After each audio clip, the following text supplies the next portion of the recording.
Allergic rhinitis, otherwise known as hay fever, strikes about 7.8% of people in the U.S. over the age of 18 years, and about 10% to 30% of people worldwide. It is an allergy to pollen and dust that causes itchy and inflamed mucous membranes of the eyes and nose. A runny nose as well as watery eyes are a common manifestation of this irritating condition. Hay fever itself is generally not dangerous, but it can trigger allergic asthma if it continues untreated. Hay fever is commonly confused with other conditions, so it is best to make a visit to your physician if you are unsure whether your symptoms are from hay fever or something else. Colds. The common cold is often hard to distinguish from hay fever. Both can give similar symptoms.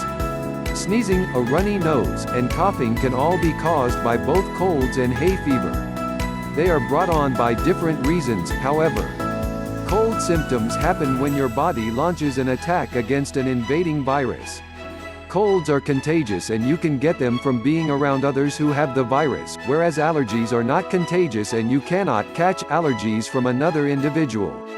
Hay fever is caused by an overactive immune system which mistakes harmless substances such as pollen and dust to be germs, and then your body launches an attack on them.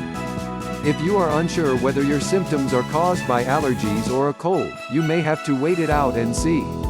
If the coughing, runny nose and sneezing persist beyond 2 weeks, then it is likely allergies and not a cold that you are dealing with. Hay fever may disappear with time as well, but it generally takes longer, and can be seasonal. As long as you are in contact with the allergy trigger, then you will continue to display symptoms. Another way to distinguish between the two is that a cold will not give you the symptom of itching. If you feel itchiness in your ears, nose, mouth, or throat, then it is likely that you have allergies and not a cold. On the other hand, if you have aches and fever along with your other symptoms, this is more likely a cold than hay fever. Asthma. Asthma is another condition that can sometimes be confused with hay fever. Hay fever and asthma are completely different from one another, but are very much linked and have an effect on each other, which determines how you should react if you have one of them. When an individual has both of these, hay fever will almost always make the asthma worse if it is not controlled properly, and it can bring on an asthma attack.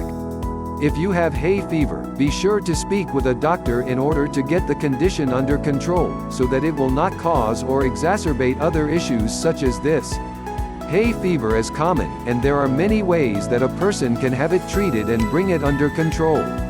The symptoms can be confused with various other conditions, so do what you can to find out whether they are from hay fever or something else.